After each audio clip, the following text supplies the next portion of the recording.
Hey, what's happening, everyone? Pragmatic Addict here.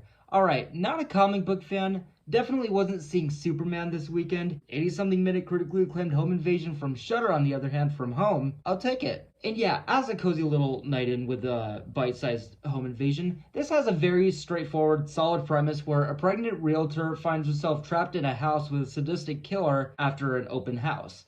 And I'm just gonna say, the things I personally could imagine I'd want out of a movie like this, just as, again, a critically acclaimed, cozy, fresh little home invasion with the lights off. Seeing this film's trailer, yeah, it seemed like it was gonna be delivering just that. I was really amped for Push, and now that I have just seen the movie, well, let's talk about it. So, what I'll say first is, with a premise, a runtime like this, I don't think you need a character intro, but this film has one for our main character, and this intro, it just didn't really seem to do much. There's some dialogue where you're like, okay, I see what they're doing here, but that was the gist of it. I was just kind of like, yeah, I get it, but it didn't feel needed. It felt like it was there because they felt like a character intro was required, and it just felt cliche and wasteful. And I'll say, after this, when you see her at this house, her job prepping for the open house, and we're kind of seeing our first look at the place, this location has potential.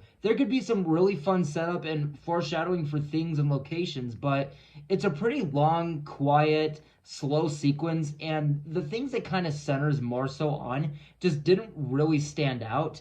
This also takes place during the day, and again, with this movie's very short runtime, as well as already that unnecessary intro we got, I was ultimately so far just kind of waiting for the main thing to start. Though there were some brief instances of shadow horror, I'll say. I don't really know what to call that. Like where shadows and like lack of light, like we saw in the trailer, are displayed, and I can't remember if the first sequence of that in the movie was something I saw in the trailer, but it had the same effect. It was unsettling, the loneliness of this vulnerable woman and the silence also displayed. The whole tone of it had me excited for when the real meat and potatoes of this movie was going to come in. Though once this woman is alone with this guy during the open house, that interaction, not a lot happens. It just didn't feel natural, and not in like an eerie sort of way. Just the scene, it just felt very rushed. It just kind of felt like they were like, okay, here's your intro for the real meat and potatoes. Okay. And I get it, yes, this is a short movie and we're already like 20 something minutes into it, but we also could have left out that unnecessary cliche character intro and just jumped straight into the movie, and we could have gotten more actual necessary setup.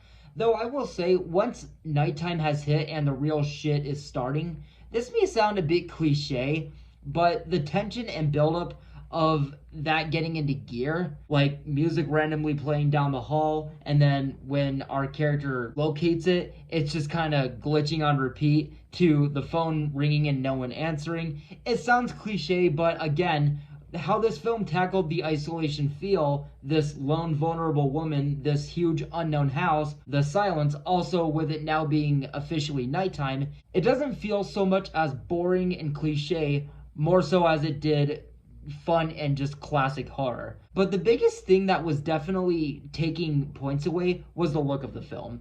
I don't know if this was because I was watching this on a TV or because it was just such a dark movie cinematography wise, or both, but it just wasn't the most pleasant thing to look at. And it made the actual potential of the layout of the, like with this house, from what I can make out of it anyway, just not nearly as standout as it could have been. And I'll say, halfway through the movie, I did start to feel like the movie should pick up a bit more. It was a bit slower than I would have liked, and it just felt a little bit repetitive with bump here, bump there, tiptoe down the hallway, ask who's there. Like, it felt like what was at first a solid setup to the actual thing ended up going on for like 25 minutes. Though there is a specific location that eventually shows up that I saw in the trailer that I was really excited to see. And while I'll say the whole thing was a bit underwhelming as far as what they could have actually fully done with it, it does include one of the most, if not the most, tense sequence of the film,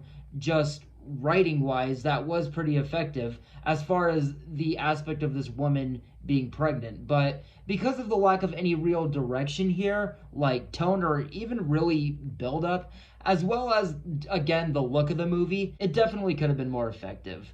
Though I'll say, it does lead to a final act that was action-packed enough and was emotional and raw enough as far as the character we've been following. But what they do with the villain's character in the finale was extremely corny. To the point where I was like, this has to be some sort of like a dream sequence, right? No, this is really what they wrote for this character's finale, for this villain's finale. And just as the actual movie's finale, I was just kind of over it. After this villain's corny reveal, and also just the writing during this whole finale, it just felt really illogical. The movie was just really underwhelming. The directing and tone just wasn't there. And I'm going to give Push a mixed review. So guys, that does it for my thoughts on Push. This film just came out on Shudder. You guys can watch it from home if you guys have a subscription. Or you guys can skip this one and just go see Superman like I think a lot of people are going to do. But if you guys do see this movie, definitely let me know what you guys thought about it in the comments below. But with all that being said, guys, I'm going to wrap it up here. Thank you guys so much for watching, and I'll see you guys in the next one very soon. Take care.